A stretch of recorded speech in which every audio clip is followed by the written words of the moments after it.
Һәм инде шул нисбәттән әйтәсе килә, дәреслектә ачылу, сөйләшү, бала белән әңгәмә кору, шулай ук үзеңнең уй кичерешләрен, балаңның уй кичерешләрен без һәрвакытта тыңларга тиешбез.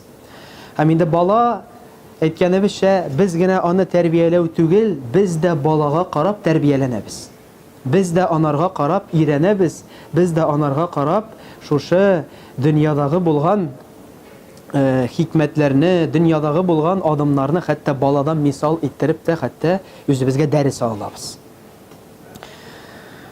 Һәм шулай ук баланы үстергән вакытта без баланың киләчәген уйларга тиешбез. Әйе, без киләчәкне белмибез, Аллаһ Субханаһу ва Тәгалә белүче, әмма дә ләкин без баланың киләчәктә кем булганын, әйбит, нинди эш эшләгәнен, ничек үзен күрсәткәнен, баланың нәрсәгә мәхәббәт булуын, һәм инде шулай ук анарга киләчәктә ниндидер һөнәр булдырырга тырышырга тиешбез. Әйбит, аннары үсер, үзе белер түгел, юк. Али радиаллаху анху да, шулай ук бүтән сахабалар да әйттеләр, дөрестлектә атаның өстендәге вазифа нинди? Ул да исә баланың киләчәк һөнәрен кайгырту. Булсынмы ул хәтта нинди генә кичкенә һөнәр борып калдыру, нинди кичкенә һөнәр бирү, бер нәрсәдә булмаса шушы һөнәре бар аның. Шушы һөнәр белән киләчәктә ул тормыш кыра ала, шушы һөнәр белән ул киләчәктә яши ала. Шулай ук бу безнең ата-ананың вазифасы булып тора, җәмәгать.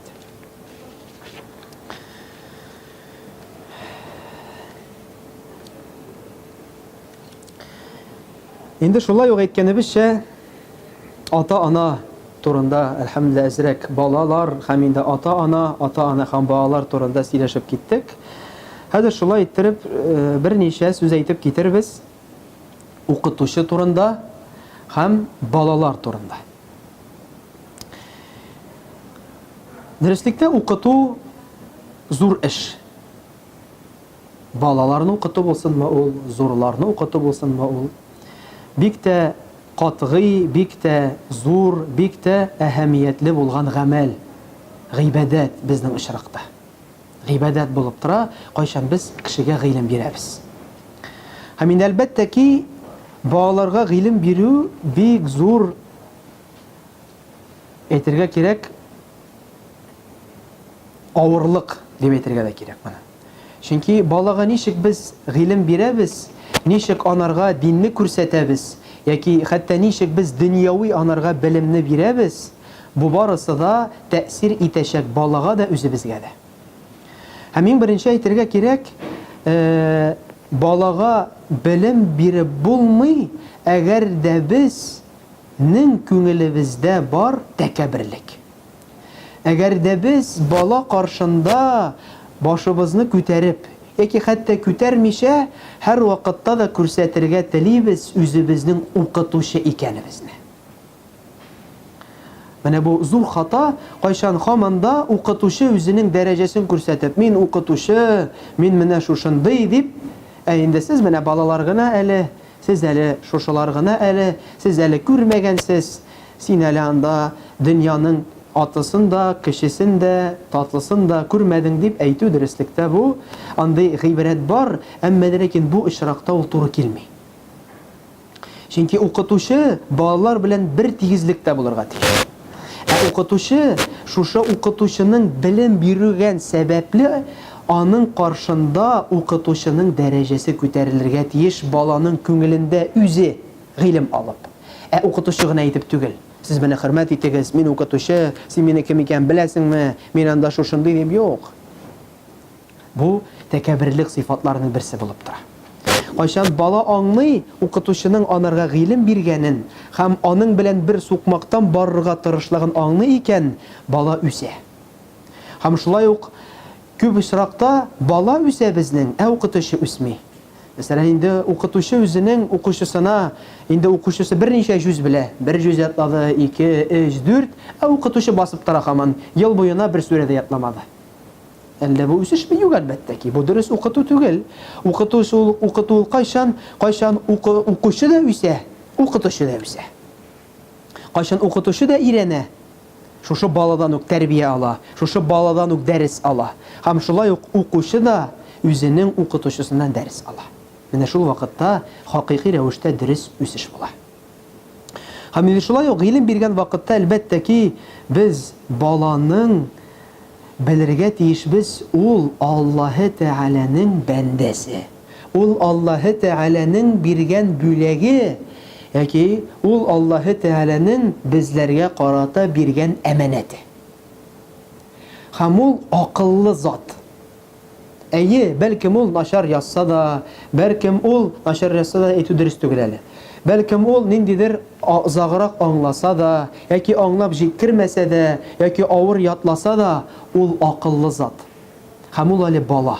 Ул әле бәлкем ачылып бетмәгән, бәлки аның ачылып бетмәве сәбәбендә тора күңелендәге булган проблемалар, күңелендәге булган ниндидер бу үз-үзенә тыюлар, яки ниндидер уй кичерешләр.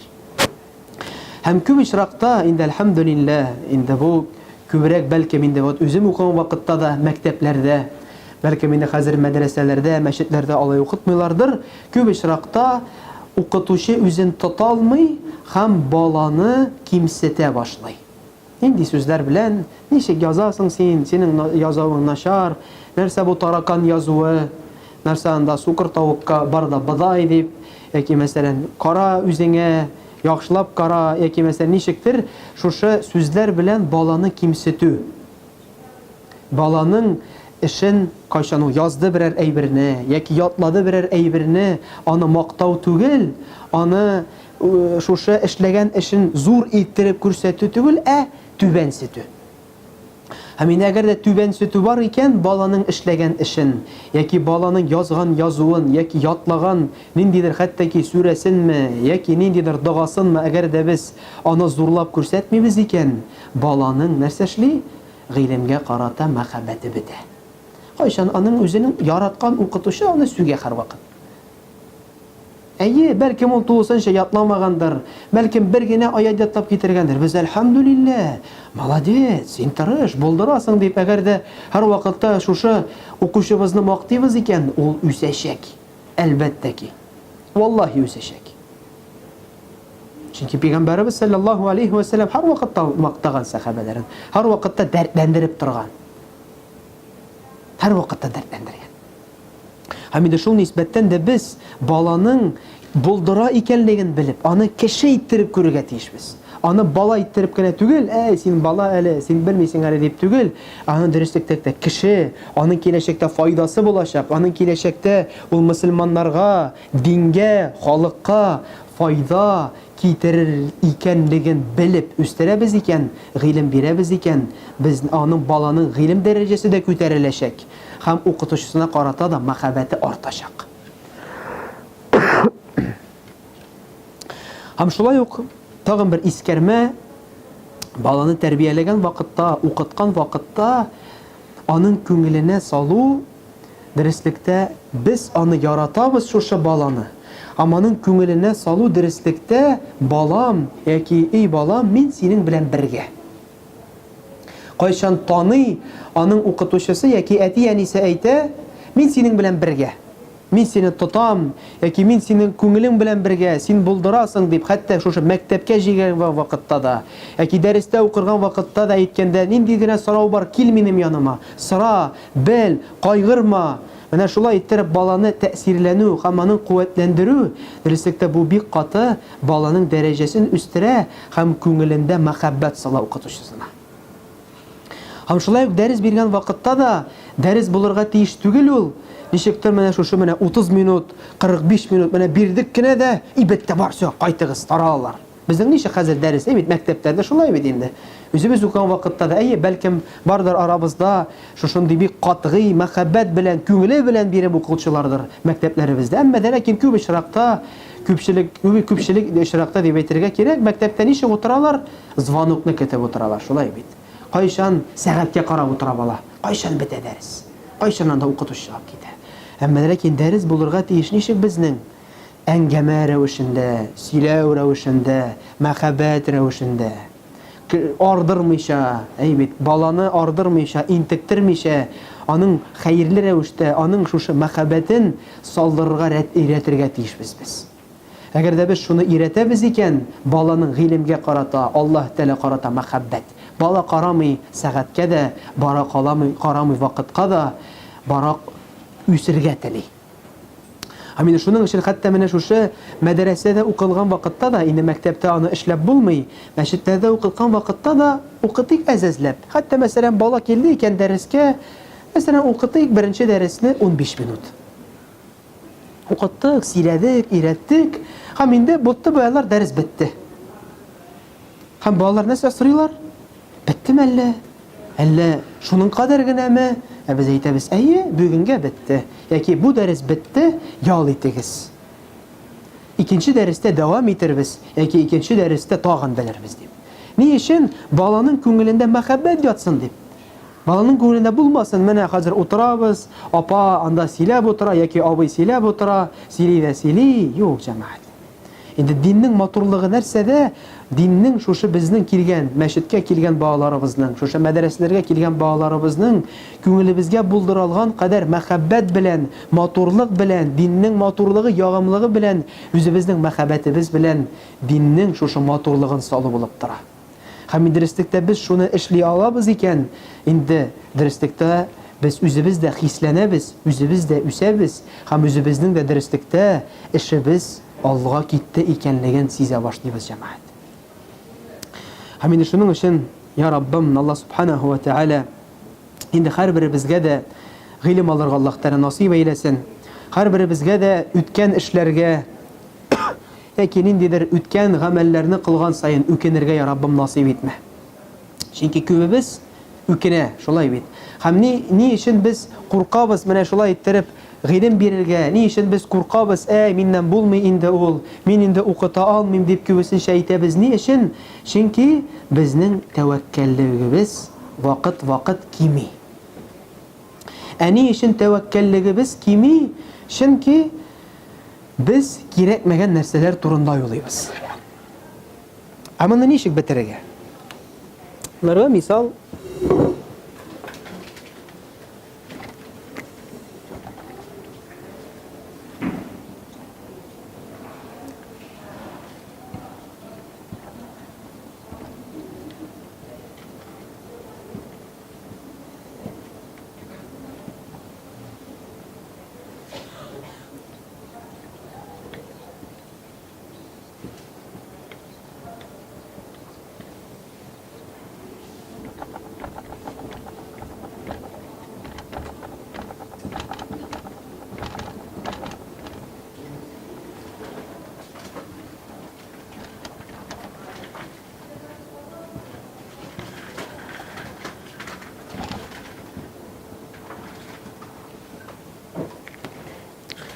Менә мисал иттереп китерик.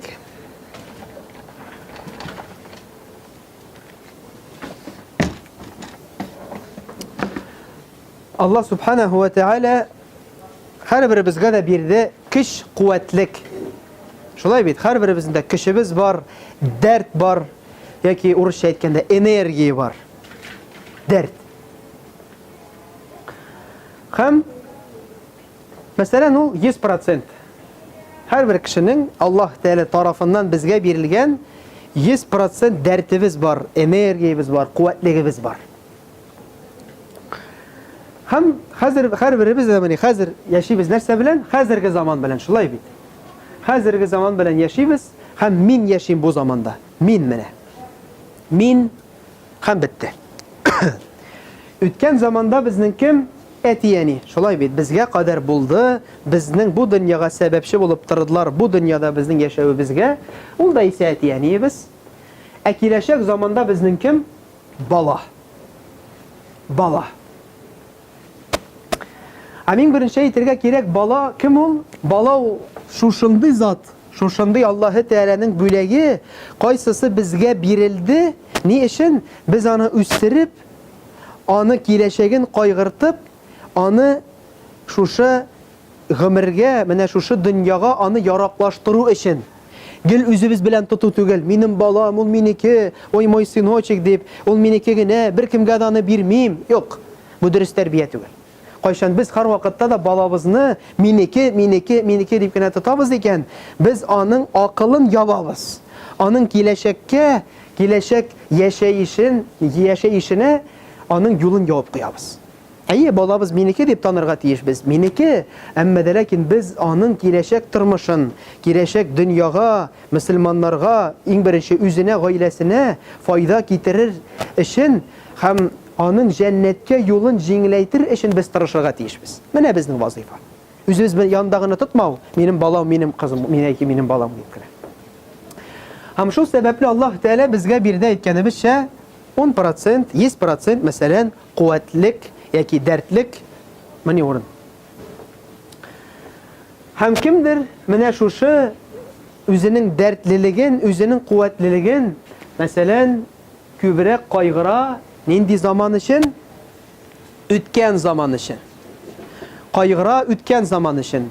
Мәсәлән, кайгыра кайчандыр ул кемнедер гафу итмәде, яки кемгәдер ул начар сүз әйтте. Менә монда утырыгыз, хәзрәт. Кемнедер мәсәлән, ничектер хата ясады, яки берәрсенә ниндидер начар сүз әйтеп, аның кәефен төшерде, һәм шуның өчен нәрсә эшләп бери? Кайгырып бери. Һәм аның дәрте, менә шушы 100% булган дәрте, мәсәлән, бер 50% шунда китә. Ну, мисал гына, бәлкем 40-тыр инде. Мәсәлән, яртысы. Битте ул иртә белән тора да уйлый. Мин бит тегенәргә шулай әйткән идем, кичә шулай эшләгән идем, кичә машина белән бәрелдем. Ул аның уенда хәзерге көн түгел, ул һаман артта. Һаман артта. Һәм шул сәбәпле аның бөтен дәрте, куәте үткән заманда хан. Хәзерге заман турында әзрәк уйга кала. Әле тагын да начар булырга мөмкин, киләчәк турында уйлый. Фақат нәрсә була иртәгә, нәрсә эшләрмен мин, ничеганда ризыгын табырмын, ничеганда эшләрмен дип, мәсәлән, бер 30%-ын уйлый киләчәк заманга. Һәм күпме кала хәзерге заман турында уй? Дәрт, киш? 20. Мисал. 20% кала. Уйлап карагыз. Һәм бу кешедә нәрсә көтеп була хәзер? Әллә анардан елмаю көтеп буламы? Матур сүз көтеп буламы? Булырга мөмкин, әмма дә ләкин аның кеше бетте, дәрте бетте, аның куәте юк. Чөнки аның куәте яртысы үткән заманда, һәм әз генәсе киләчәктә, хәзерге заман белән яшәмий. Һәм безнең динебез нәрсәгә өйрәтә җәмәгать? Безнең динебез өйрәтә, хәзер без яшибез менә, хәзерге тормыш үтте икән, әлхәмдүлилләh. Каддараллаһу ма шафа'алә. Инна лиллаһи ва инна илайһи раҗиун. Аллаһ Тәала үзебезнең Бакара сүрәсендә өйрәтә. Нәрсә ди? Әгәр дә сезгә мусибә, авырлык килде икән, нәрсә әйтегез? Инна лиллаһи ва инна илайһи раҗиун. Дөрестлектә без Аллаһ Тәаләдән һәм Аллаһ Тәала кайтабыз. Бетте. Каддараллаһ, Аллаһ Тәалә тәкъдире. Үткән заманнан без нәрсә генә файда алабыз?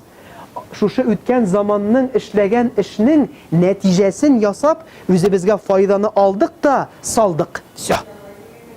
Оныттык үткән заман. Кирәклеген уйлап бирергә. Ул файда китерми, киресенчә кешенең куәтлеген бетерә. Шулай киләчәк заман. Яра үткән заманга тагын өстәргә мөмкин. Без инде мисал китердек авырлык белән, авырлыкны онытырга дип әйттек. Икенче мисал китерергә була, кайчан кеше изгелек эшләде. Мәсәлән, кеше укытты, мәдрәсәдә кешеләрне укытып чыгарды, яки мәчет төзеде, мәдрәсә төзеде. Һәм ул үзенең шушы үткән эше белән нәрсә эшли? Дәртләнеп, бактанып йөри. Мин эшләдем, мин анда теге атнада Коръән укыдым, мин анда теге атнада дәрес бирдем дип йөри. Тагын нәрсә була? Шулай ук үткән заман турында уйлап йөри ул. Үзенең үткән эшләрен уйлый. Пәйгамбәрбез нәрсә өйрәтте? Дөреслектә без гамәл кылдык икән, хәерле. Без аны онытыйк. Әлхәмдүлилләh. Чөнки әҗр савабын кем бирә? Аллаһ Тәала бирә. Чөнки әҗр савабын кем бирә? Аллаһ Тәала бирә. Киләчәк заман. Киләчәк заман безнең инде хәзерге тормышыбыз һәм шулай ук безнең кем? Балабыз. Инде пока баланы карамыйбыз, фақат киләчәк заман турында сөйләшәбез. Киләчәк заман шулай ук Пәйгамбәрбез саллаллаһу алейхи ва саллям өйрәтте. Һәм инде балага карата да әйтеп киттек, баланың киләчәген кайгырту, аның турында уйлау. Әмма дә ләкин ул безнең киләчәк заман фақат безнең баштагы хәзер нәрсә эшлим мин, нәрсә әйтәм мин, нәрсә эшлим мин. Һәм шуның өчен әгәр дә без менә шушы Аллаһы Тәгаләнең биргән 100% безгә биргән куәтлелеген, Аллаһ Тәгалә биргән шушы дәртлелеген, биргән энергиясен урысча әйткәндә, без кулланабыз икән хәзерге заманда, без зур нәтиҗәләргә ирешәчәк без, валлаһи, ирешәчәк без зур дәрәҗәләргә. Чөнки без хәзерге вакыт белән уйлыйбыз. Хәзер нәрсә эшлим мин, кемгә булышам мин, кая барам мин, ничек сөйлим мин, нәрсә эшлим мин. Һәм шул вакытта, кайсы бер вакытта киләчәк турында да уйлап барабыз. Нәрсә эшләрмен мин киләчәктә, ничек уйлармын бит. Әмма дә ләкин бу безнең 100% булырга тиеш түгел киләчәктә. Менә хәзерге заман турында уйламыйбыз, ә киләчәктә генә нәрсә булыр. Шулай хата. Шуның өчен безнең динебез килде нәрсә белән? Уртаклык белән, шулай бит. Нинди генә эш кылабызбы без, нинди генә гамәл кылабызбы без, без ниндидер якка тулысынча авып бетергә тиеш түгел, без киләчәк заманга да, үткән заманга да тулысынча авырга тиеш түгел, һәм хәзерге заманга да тулысынча авырга тиеш түгел без. Ә инде асылгы хәзерге заман безне алып баручы һәм вакыт үткән заман турында да нәтиҗәләрен уйлау, һәм инде киләчәк заман турында да тәвәккәлләп, ниндидер гамәл кылу ашкыны булырга тиеш һәрберебездә дә. Һәм инде менә шушы мондый безнең уй кичереш була икән, инде динне дөрес аңлыйбыз икән, инде әлбәттә ки җәмәгать балабызны да тәрбияләү җиңел булачак, балабызга да тәрбия хәерле булачак бирергә. Һәм шулай ук үзебезнең әти-әниебездән дә без нәрсә алачакбыз, файда алачакбыз, өйрәнәчәкбез, һәм инде аларны да онытмаячакбыз, иншааллаһ ва тәгалә.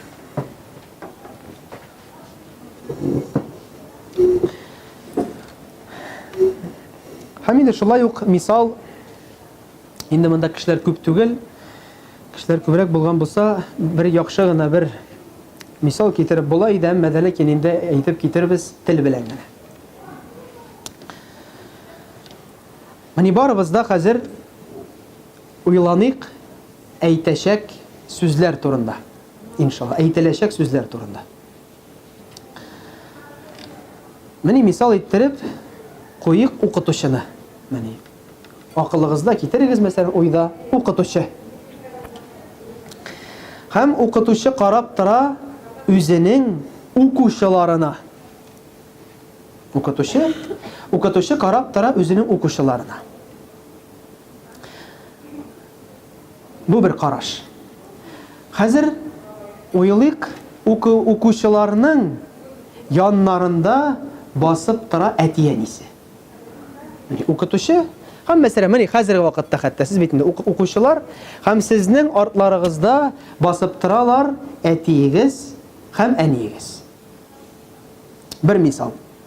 Инде укытучы хәзер ничек сөйли? Менә хәзер мин сезнең артыгызда әти-әни басып тора икән, балаларга дәрес бирәбез икән, мәсәлән. Һәм баланың артында басып тора кем? Әтисе, әнисе. Безнең сөйләү дә икенче, шулай бит. Сүзләрен дә уйланып сөйлибез, уже бүтәнчә әңгәмә корабыз. Һәм бала да бит бүтәнчә тәэсирләнә. Шулай бит. Бала да бүтәнчә карый. Чөнки аның янында әти-әнисе. Ә хәзер укытучының артына, мәсәлән, минем артыма хәзер бастырык минем әти-әниемне. Шулай бит. Әти-әни мин басты, мин инде уже бүтәнчә сөйлим. Чөнки мен монда әти карап тора, әни карап тора. Укучыда күрә, каралы, моның әтисе, әнисе дә бар икән дип.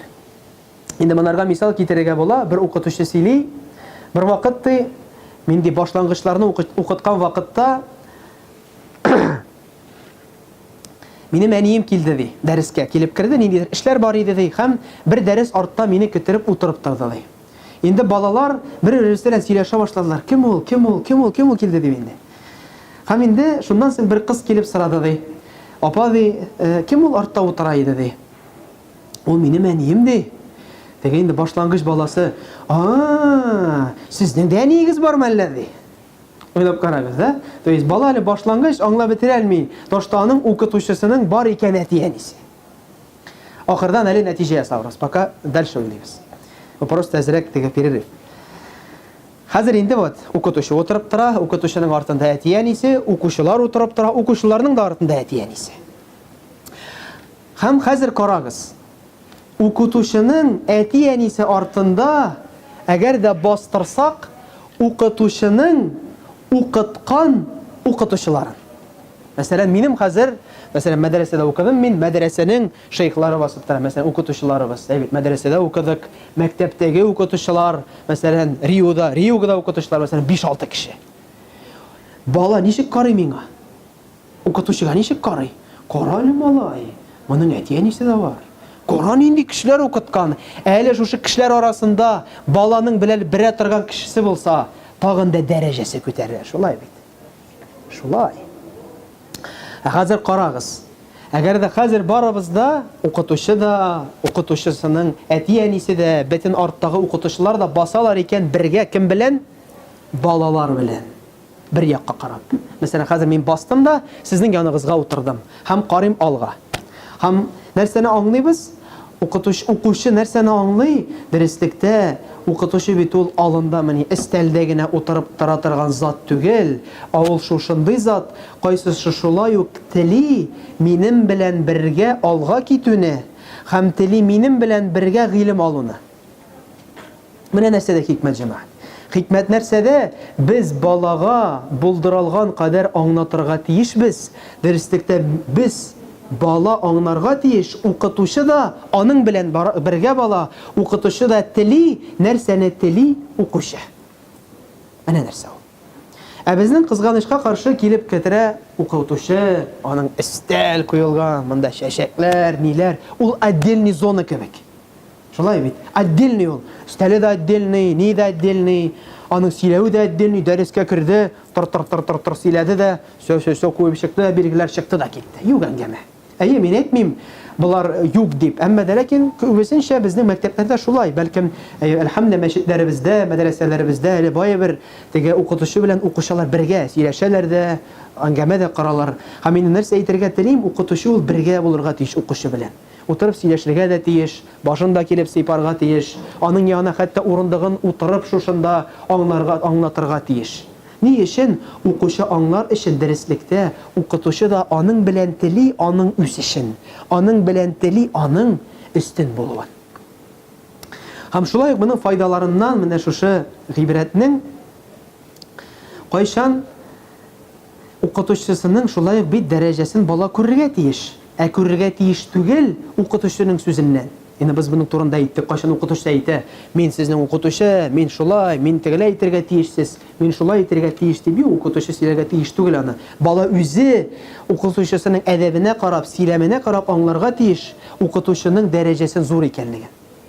Һәм шулай ук моннан файда китереп була, кайчан без хәтта мәсәлән шушы мәчеттәге мәдрәсәнең әгәр дә балалар тыңламый икән, булдырылган кадәр шушы балаларның әти-әнисен дәрескә кертү.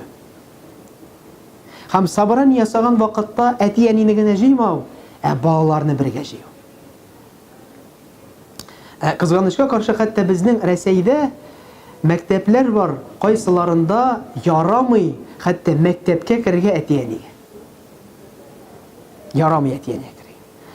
Уйлап карыйк, әгәр дә мәсәлән шушы укытучы биргән дәрестә артында әти-әнисе утырып тора икән баланың бит карашы бүтән.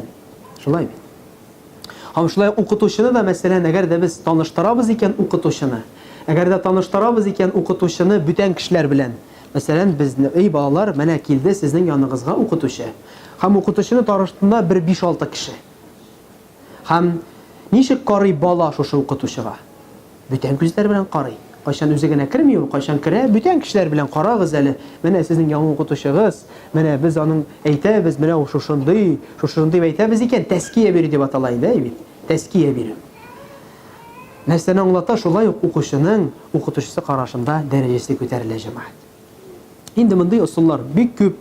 Инде аларны безгә тырышырга кирәк, эшләргә, аларны өйрәнергә кирәк булдырган кадәр. Һәм инде белергә кирәк дәреслектә без Аллаһы Тәгалә насыйп итсә, һәр вакытта да нинди генә эш булмасын, без булдыра алабыз, җәмәгать. Бу әйткән сүзләр менә сәгать буена бит сөйләнде.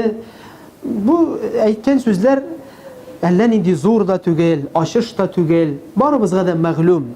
Барыбызның күңелебездә дә бар, барыбызның уй кичерешләребездә дә бар. Әмма дә ләкин ул безне нәрсәгәдер тыя, нәрсәгәдер безгә этәргеч бирми, ниндидер нәрсәләр тота, киртә тота. Һәм безнең өстебездә җәмәгать шушы киртәләрне алу, үзебезнең әңгәмебезне бала белән, укучы белән бер дәрәҗәдә күрү, үзебезнең балабызны, кызыбызны тиешенчә инде мисаллар китерик, аның белән бергә булу, аның белән аралашу, бит. Әгәр дә хәтта әтиләргә кагыла инде бу, бит. Инде әгәр дә күбебез инде әтиләребез күренми, әле ни кызганыч, кайчан әти-әни дә эшли, шулай бит. Әти-әни иртә белән чыгып китте, бала китте мәктәпкә, мәктәптән кайтты, бер кем дә юк иде көне буе, аннары әти-әни кайта. Нинди моны тәрбия булсын, шулай бит. Әле шулай ук ял көннәрендә дә әти өйдә юк икән.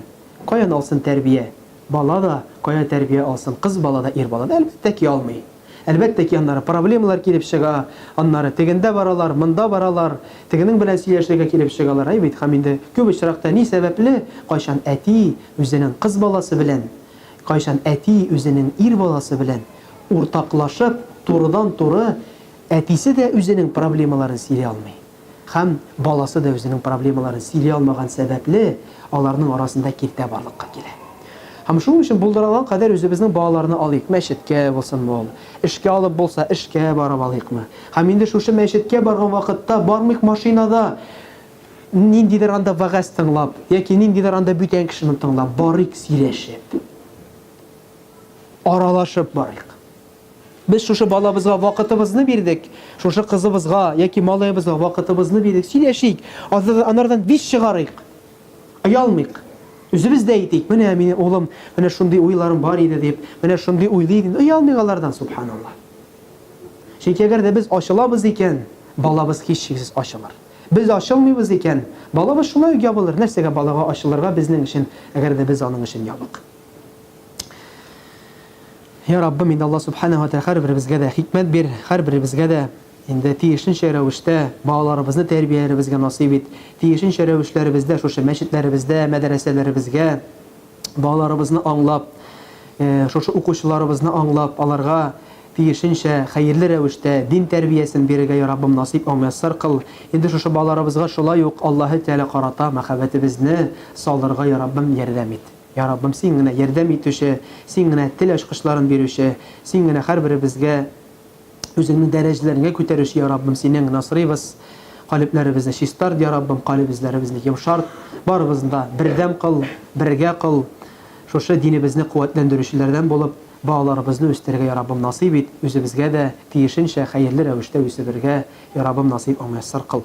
Субханакаллаһумма бихамди, ашһаду ан ла илаха илля ант, ва астагфирука ва атубу илейхи. Бәлкем сораулар бардыр. Мондай сорау. Безнең мәсәлән, Куранны алып, яки сүннәтне алып, хәдисләрне алып, анда безнең мәсәлән, Муъминнар дигән сүрә бар, Пәйгамбәрләр дигән сүрә бар. Аерым бит балаларга тәрбия өйрәтү Куранда әз, яки хәдисләрдә әз. Менә без ул белән ничек үтәргә тиеш? Тәрбия алып, балаларга җиткерү. Иң беренче, бисмилlah, Коръән һәм сөннәт ул безнең асылыбыз. Һәм әз дип әйтү ул инде дөрес түгел дип саныйм инде мин. Ни өчен? Чөнки без Коръәнне әле тулысынча белмибез, тәфсирен белмибез. Һәм инде андагы булган хикмәтләрне без бу дөньяга ничек ашырга икәнен һәм бу дөньяда ничек кулланырга алмаган сәбәпле без аңлый алмыйбыз. Һәм инде шуның өчен гыйлем алу инде. Асылда гыйлем алу. Чөнки Пәйгамбәрбез инде күбрәк Пәйгамбәрбезнең сөннәтенә кайту. Чөнки Пәйгамбәрбез саллаллаһу алейһи ва сәллям үзе дә күпме бала тәрбияләде, күпме аның янында хафтлар булды, шулай бит аның оныклары булды. Аныкчыклары булды Пәйгамбәрбез саллаллаһу алейһи ва сәллям. Аның әңгәмәсе белән, аның сөйләме белән без инде гыйлем алабыз. Гыйлем алабыз һәм белә алабыз. Һәм шуның өчен инде бу очракта инде гади булган мөселман Коръәнне ачып кына, яки хәтта ки Нугманиның тәфсирен ачып кына, яки хәтта бүтән тәфсирләрне ачып кына ул алардан файда чыгара алмый. Алдан чыгара алмый. Һәм шуның өчен инде монда инде аларны алга китер өчен, белер өчен инде шушындый менә ачык дәресләр кирәк. Катгый рәвештә алган, җыйган, теге аятны алган, бу аятны алган, шушы аяттан файда чыгарылган дәлилләр кирәк. Дип әйтергә кирәк. Шуның өчен дә гыйлем алырга кирәк. Гыйлем алган сайын, өйрәнгән сайын инде кеше белә ала. Инде без бу очракта без инде бәлкем әле гарәп телендә белеп бетермибездер, тәфсирен дә аңлап бетермибез икән. Безгә инде шушы тәрбия булган китаплар яки менә шушы тәрбия бирә торган, тәрбия балаларга тәрбия дигән китапларны уку кирәк инде. Чөнки анда субханалла укыган вакытта бер нинди генә хадис, бер нинди генә аят күпме файда чыга. Хәтта без уйлавыбыз да аның турында, белмибез дә аның турында, әмма дә ләкин галимнәр бер нинди генә хадистән дә, аяттан да күп файда чыга ала. Алар нәрсәне аңлата, дәреслектә Аллаһ Тәгалә гыйлем ияләре, хикмәт ияләре Аллаһ Тәгалә аларга хикмәтен дә бирде, гыйлемен дә бирде һәм шул сәбәпле Аллаһ Тәгалә аларны дәрәҗәләргә күтәрде. Ә безнең инде өстебездә аларны өйрәнү, шушы галимнәрнең сүзләрен өйрәнү һәм инде шушыларны безнең тәртипкә салу.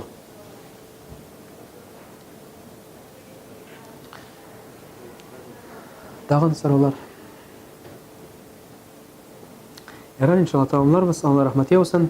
Инде хатылар киткән булса, я Раббым, гафулардан кыл. Ардырган булсаң, шулай гафу итегез. Субханакаллахумма бихамди, ашһаду ан ла илаха илля ант, ва астагфирука ва атубу илейхи. Джазакумуллаху хайран. Аллаһның рәхмәте яусын.